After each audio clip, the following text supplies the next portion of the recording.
either, because when you think about what happens, it's really just that it's really that the swap file holds it for you, or it got swapped out, or you had a crash and you got a core file or something like that. So does that answer the question? Okay. Okay. Does that, everybody with a question raise their hand real quick? Okay, we got one. Anybody else? Okay. Was this interesting to anybody other than me? I mean, I got to admit, okay, good, because I was sitting there like, oh, I can't wait to go back and try this. I was actually pretty excited. Sir? You want to be able to take clean installs of almost any operating system and use that to generate your base strings, the ones to be subtracted. And then you take a look at your image, determine what you got for operating system, and then subtract out all that stuff. That should cut it down by quite a bit. Yep, I was actually thinking of that. I also like the idea of actually using the real words, so like a 2,000-word dictionary. And that was one of the ideas I had for number 2, which is I can cut out, like, if all these dictionary words and start putting them in, and that helps me find passwords, because you're still going to make passwords that got something in there, like Super 8-Man or something like that. And they're all smaller word dictionaries. So if I can make a small word dictionary, I think that's going to help me find them as well. But I like that a lot. Take a lot of those system strings out. Yes, sir? Are you keeping track of where your hits are coming, like within the image? Like, I mean, I'm saying, like, if you can say, okay, this string is from this location in the image that corresponds to this file or core dump or whatever, and that's a hit after you do all the analysis, that's a password. Are you maintaining that kind of data so that you can go back and say, okay, I'm getting these kind of hits and these kinds of files, so that you can limit your search in the future? Does that make sense? It does make sense. I'm not doing anything like that. I really was trying to just build the best list I could and think that it was millions and millions of passwords, and then trying to get hit off of one of them. So I never actually tracked it back and said this is more of a leaky sieve than something else. But I like that idea, and I'm gonna see what I can do with something like that. But okay, I'm glad to hear that there was some other interest. It's a way to find kind of dig out the good things and bad. Is there a realistic way to protect yourself from this type of examination? I don't think so. Because you're really counting on, what's that? There you go, system strings, and of course full disk encryption, right? Because I'm not going to see nothing on that. But yeah, I like to use system strings better. If you make yours a system call or something like that, then yeah, you might get caught in a brute force. But anyway, yeah, I don't really see. I'm going to get your question. I really don't see really what you can do if I've got it clear. Like if I can catch your computer on and I can grab that image, even your full disk encryption won't help me with that. So I'm trying to think. It's Bruce Potter's build better systems.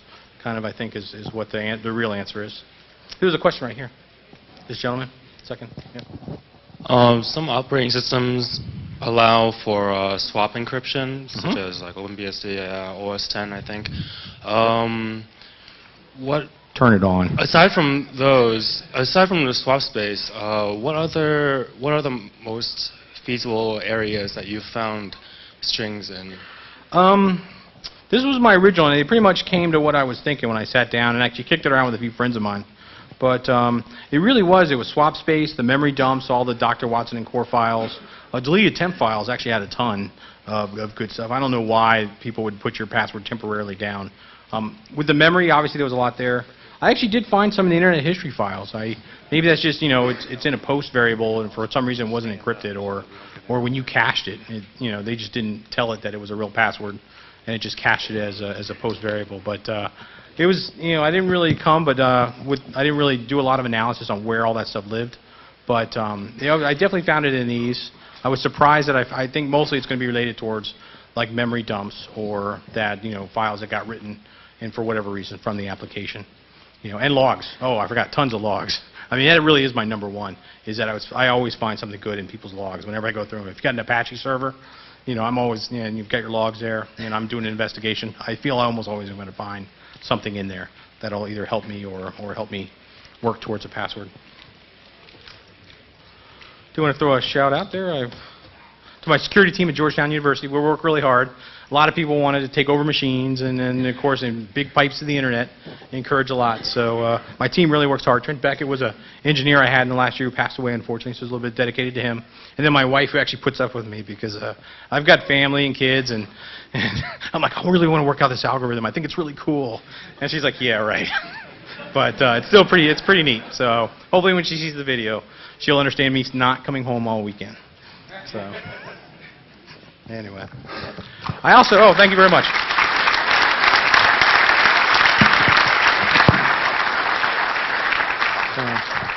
I also like the seed ideas while the next person's getting ready here. I don't know if anybody else does this, and I've been trying to think maybe it's done somewhere else, but I like to brute force passwords where I think you're going to have a bad password, so I'll put in a brute force for A through Z for the 10 characters, and then I'll start like another one with A through Z, 0 through 9, and I'd love to run them at the same time, so when I ran, I could actually run it like minus, so I can run A through Z, 0 through 9 minus the A through Z that I already checked. And it's only like 2.8 trillion passwords out of 2.8 billion. Oh, I'm sorry, 2.8 billion out of 2.8 trillion. But I still would really like it. So if anybody wants to build some great brute forcers and they want some ideas or something like that, I know the market's pretty flooded. But yeah, make it so that I can do like deltas, you know. So anyway, it's an idea.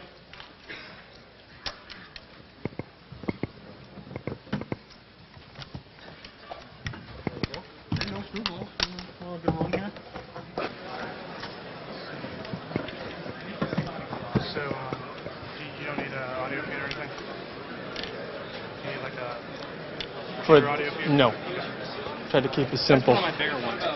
Be a lot of fun, but you know, it's like I didn't want to.